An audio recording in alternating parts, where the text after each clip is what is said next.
So I asked Julio Rivera, our conservative friend, if he wants to live in a world where President Bernie Sanders has the kind of autocratic powers that Donald Trump is trying to claim right now.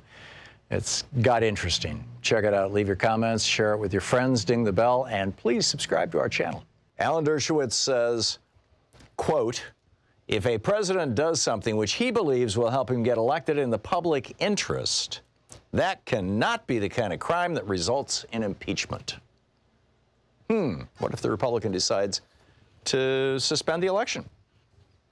Julio Rivera is with us. Julio is the editorial director of Reactionary Times. He's a columnist with Newsmax, American Thinker, and Townhall.com, reactionarytimes.com, and his Twitter handle is Oh Yeah, It's Julio. Julio, welcome back to the program.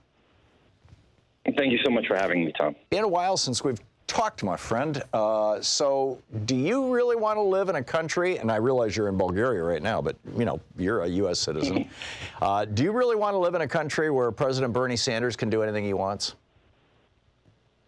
No, I don't. I mean, it doesn't really make a lot of sense in a couple of different ways, and I just kind of want to put a couple of things out there. First off, I mean, Bernie Sanders talked previously about, raising the income tax level for anyone making over, I believe it was $500,000 up to at least 75%. Right, where it was when Reagan came into office. Okay, but I was looking here at, this is from the Forbes 400 richest Americans list, which these are all billionaires, but their total aggregate wealth as of 2017 was only $2.7 trillion. I mean, the total federal budget in the United States in 2019 was $4.5 trillion.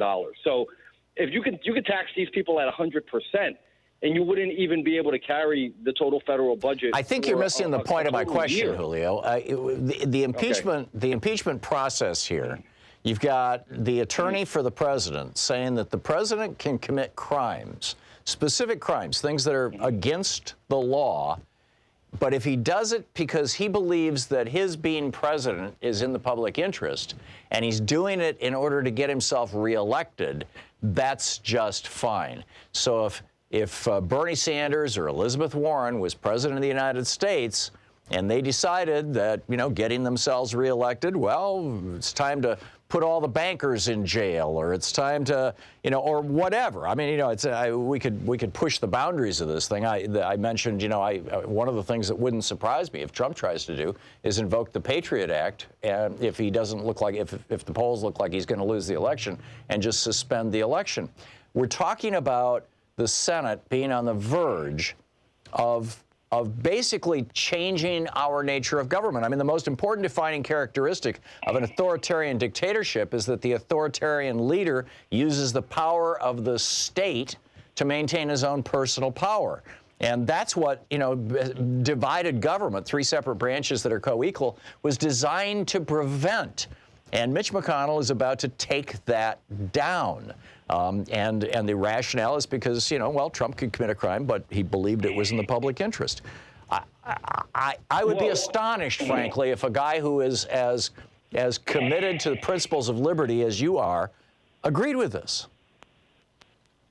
Well, I think that what you're doing is you're spinning a golden yarn here, and I don't agree with the direction that you're taking it. First off, what occurred between President Trump and Zelensky on the phone call was not a quid pro quo, as they're saying. Regardless of however Dershowitz wants to frame it, I wasn't necessarily ecstatic with the presentation that he made and the statement that he made as far as the way that he was trying to frame it to be. The fact of the matter is, and I brought this up, I believe, the last time that we spoke. Burisma Holdings is a corrupt energy company, which is partially, basically, the Ukrainian government, subsidizes it to a certain degree, and we subsidize the Ukrainian government to a certain degree. So President Trump had every right to ask the president, maybe we should look into this. Why is Hunter Biden making $1 million a year?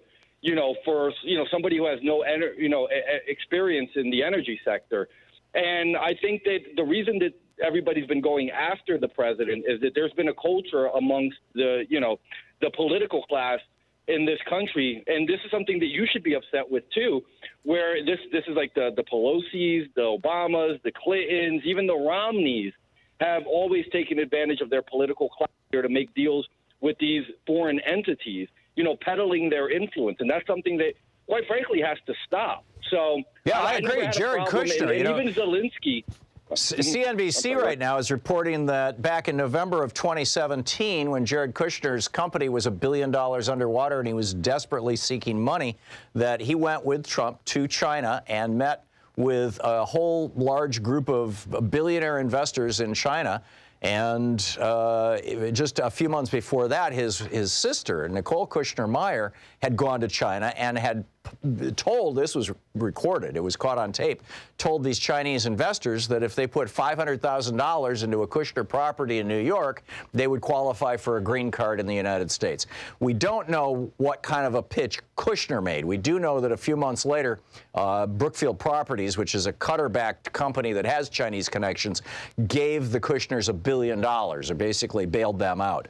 But CNBC has filed a Freedom of Information Act thing against the State Department. They filed this 2.5 years ago, and the State Department just gave them a date. They said, okay, we'll provide you with the information in July of next year, after the election. I'm with you. I think it's terrible that Hunter Biden was on that board. I think it looks terrible. I think Hunter Biden should testify and clear all this stuff up, whether he had anything to do with it. But there were dozens, hundreds of corrupt companies in Ukraine. And Donald Trump only had an interest in the one whose son, on whose board was the son of the guy that was most likely going to be his opposition candidate and who was beating him in the polls, Joe Biden. So, this was nakedly political, Julio. This was not any concern about general corruption. Come on, you know that. Not necessarily, because I think a lot of things have been dispelled here as far as the United States. The Democrats were trying to say that, President Trump put national security interests, to do it to the wayside by withholding this aid, which first off was never withheld. We never, the Javelin surface-to-air missiles were delivered to the Ukraine, and that's the biggest mitigating factor to make sure that, that they're not invaded, that there's no land advancements into the Ukraine by, let's say, a country like Russia or what have you. So, I mean, I'm actually, Tom, I'm taken aback a little bit based on the way that the topic for the day was presented to me. I didn't know this was going to fall into impeachment. I thought this was going to be more of a Bernie. No, that was the essence of it. Listen, Julio, if what the Senate does is says to Trump, to Donald Trump, yeah, sure, you committed a crime, attempted bribery, attempted extortion. But we're going to ignore that because you were simply trying to. Was it really attempted bribery and extortion, though? Are you not overstating bribery that? Is exchanging, for a government official, bribery is exchanging a thing of value for an official act. The official act was, I'll give you this aid that Congress has appropriated that he had held up for several months at that point. I'll give you this, and Ukraine knew it. I'll give you that aid if you give me Joe Biden's head on a pike, basically. You take down Joe Biden's son. Hey, they could have very well investigated and found that there was nothing wrong with what occurred. But the president had every right to act. Listen, what the Democrats are doing here is they're destroying the future of diplomacy. Anytime a future president, whether it's a Republican or a Democrat, picks up the phone and talks to another foreign leader and tries to figure out some things, there's going to be so much scrutiny. But here's the thing: if the Democrats aren't successful, how can we even communicate with other countries going forward? If the Democrats are not successful, then future presidents will know that they can break the law and just say, tough luck, Charlie. I'm going to ignore you because But he didn't break the law. The essence of the whole impeachment thing is based on, did President Trump enlist the aid of a foreign government to interfere in an election? You can't surmise that him asking for that investigation into Hunter Biden is interference into an election. We have had 14 witnesses from within the Trump administration say that, yes, that's exactly what Donald Trump did. And now you've got John Bolton saying, not only is that what he did, he told me that's what he was doing. That's like Jim Comey saying, I was disturbed, I was confused and concerned with the way that President Trump said that he wanted loyal. Like, these are the impressions of people. No, John Bolton evidence has by written the standard that it would take to convict somebody in a court. Listen, President John Bolton is saying Trump just said told me, hey, I'm withholding this aid until they give me Hunter Biden. John Bolton has an axe to grind because of the way he was unceremoniously dumped, which he should have been. He should have never been a part of the administration. We don't need war hawks and neocons and nation builders in America anymore. We need to become more isolationist. I think you can agree with that, So you're not too. concerned. We don't need to go in and invade every country and have these trillion-dollar wars. You're not concerned about the White House, the presidency, getting so powerful that they can basically ignore Congress and ignore the law on the verge of an election that may elect a genuine progressive who will deconstruct everything that you and all your buddies are, who will raise taxes back up to 74%. Destroy a wildly successful American economy now. Exactly right. Exactly right. Let's use your frame. Let's use your frame. Let's say, President Bernie Sanders or President Elizabeth Warren comes in and flips the economy upside down and says, you can't stop me, Congress, and that's okay with you. No, it's not okay with me, but that's not what President Trump is doing. I think that listen, well, he's talking to a foreign leader. There's corruption, obviously, that occurred in the last administration.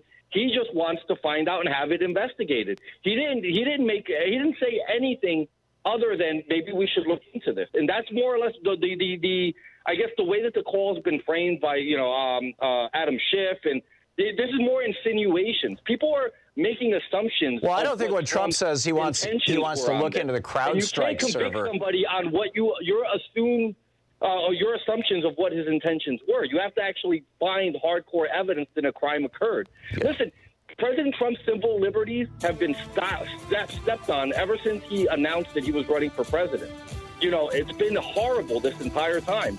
And there's no evidence that an actual crime occurred. It was just, this is diplomacy. This is him talking to a foreign leader asking that some potential corruption be investigated.